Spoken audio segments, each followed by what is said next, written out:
Tu mencionou a China aí. A China é um país que está em pleno desenvolvimento. Assim. Na verdade, agora está desacelerado, mas é um país grande e está aí, vamos lá, em vias, não em vias, talvez em vias esteja forçando a barra, mas está numa briga pela hegemonia, de certa forma, mundial, assim, se contrapondo aos Estados Unidos. Né? Então, eu diria que as coisas vão bem lá. Não, hora nenhuma eu neguei que a China não vai bem. Pelo contrário, a ditadura ela consegue ter uma característica que nas democracias você não consegue ter, que é continuidade. O cara vai chegar e vai falar, amigo, daqui 40 anos a gente vai aplicar um projeto hoje de educacional, vai ter esse sacrifício, mas nós vamos atingir isso aqui. Nós iremos fazer isso, daqui 40 anos vai atingir. Pô, vou te dar um exemplo fácil de entender para todo mundo que tá vendo aí. No governo Bolsonaro foi criada a Secretaria de Alfabetização, beleza? Pelo Carlos Nadalim, um monte de gente trabalhou lá, inclusive o Sérgio tá aqui, trabalhou lá. O governo Lula chegou e extinguiu o programa. O programa, inclusive, cara, que tinha um maior acesso no aplicativo, que era um programa que era Leia Pra Mim, né? Não é isso? Leia Pra Mim, Conta Pra Mim, que era um programa que fazia com que o pai lesse com o filho, e isso, assim, estatisticamente, com paper e pesquisa, mostra que isso potencializa muito o intelecto da criança, né? Ter a leitura juntamente com os pais. Extinguiram o programa. Então, assim, como que você vai dar uma continuidade a um bom trabalho se o cara que ganha, ele é o meu adversário, para não dar os louros para ele, eu vou acabar com aquele programa. Então é lógico que a China adota uma postura econômica de um livre mercado, completamente diferente do que... Você pode pegar qualquer comunista aí de meia tigela, ele vai defender algo que é completamente algo diferente do que a China faz, mas internamente você não tem aquilo que eu acredito que em outros países livres tenham. Eu duvido. Que você chega na China e você tem a liberdade, por exemplo, que até no Brasil muitas vezes você tem. Você pega, por exemplo... Você pega, por exemplo, ali alguns países que geralmente a esquerda gosta de exaltar, e levando até mesmo pro lado da questão LGBT, homossexuais são degolados, meu irmão, jogados em cima de prédio. Então, a maior parada LGBT do mundo Tel Aviv, só perde para São Paulo. Então, assim, o que eu quero dizer com isso, né? De que, sim, é óbvio que até mesmo numa ditadura você vai ter algumas coisas que vão dar certo. Inegavelmente. Tu falou aí de esquerda e direita. Cara, a direita no Brasil, ela é bastante confundida, assim, ela se mistura muito com a ideia do bolsonarismo, né? Tu concorda com isso? Tu acha que, assim, a gente tem uma direita fora do bolsonarismo que seja expressiva? Porque, assim, porra... Eu não quero dizer nada com isso, tá? Mas assim, tu é mais identificado mesmo com a galera do Bolsonaro, não é? Sim. Os caras estão te batendo agora, o cara. Não, é engraçado, né? Aqui dentro os caras me acusam que eu não tô do lado do Bolsonaro, mas fora eu sou um dos maiores bolsonaristas. Só pra você ver então, o nível de... E aí a gente tem o que a gente chama de direita no Brasil, todo mundo entende como bolsonarismo, né? É porque o que acontece? Primeiro, vou dar um passo anterior. Tá. Você tem a figura do Olavo de Carvalho, que faz uma pavimentação intelectual daquilo que basicamente não tinha aqui no nosso país. Juntamente com o Mário Ferreira dos Santos, mas principalmente o Olavo, que conseguiu trazer, por exemplo, para mim, quando eu tinha 13 anos, de uma forma assim, simples, uma forma, digamos assim, rasgada, o que é o que estava acontecendo. Inclusive, pode pesquisar aí. Em 2020, ele falou sobre a Lei Magnífica. Cara, assim... Você pode não gostar do cara, mas eu achei de verdade impressionante. Uhum. Ele falou, cara, talvez seja a única salvação, enfim, contra os comunolarápios, que era um jargão que ele usava assim.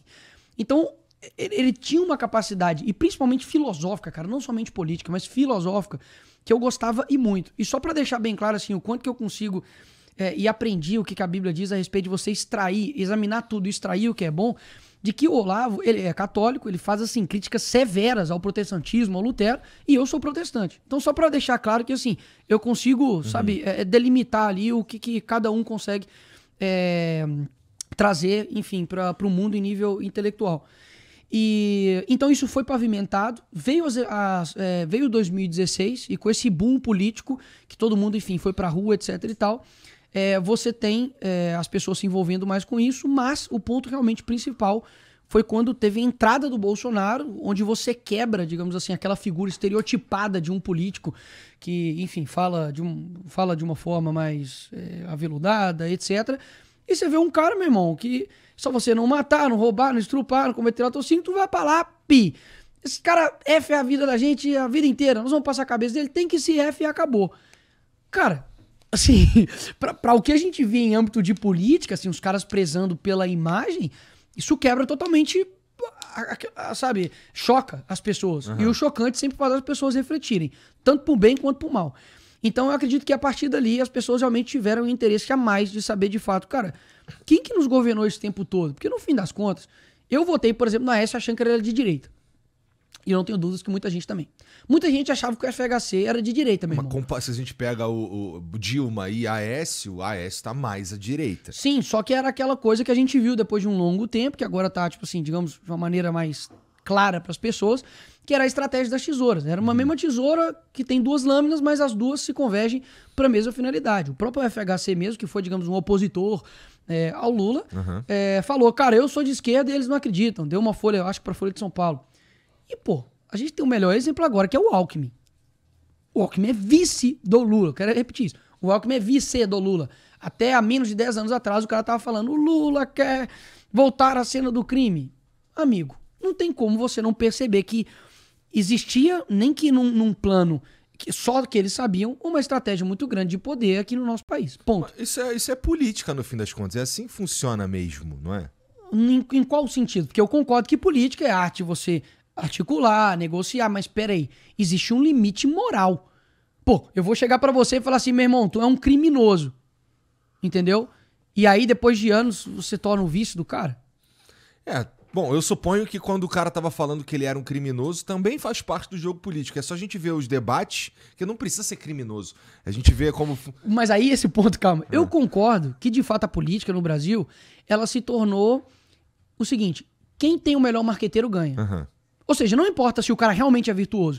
Isso, inclusive, é algo no seguinte sentido. Antigamente... Isso que tu falou é uma das principais verdades de como a democracia funciona no Brasil. Meu irmão, por que você chama alguém hoje, um político, enfim, os caras... Eu não caguei pra me chamar de Vossa Excelência. Se me chamar de você, tá show. Mas os ministros, amigo, do STF, vai um advogado, e inclusive tem filmagem disso falando você. Eles ficam assim, pistola. Por que chama-se de Vossa Excelência? Que deveria ser uma pessoa que é excelente em algo. Isso era direcionado para reis e rainhas.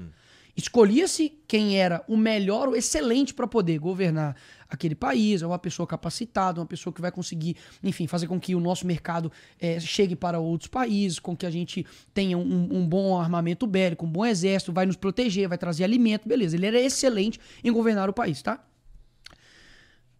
O Sérgio Cabral é Vossa Excelência? Um cara, calma, não precisa responder não.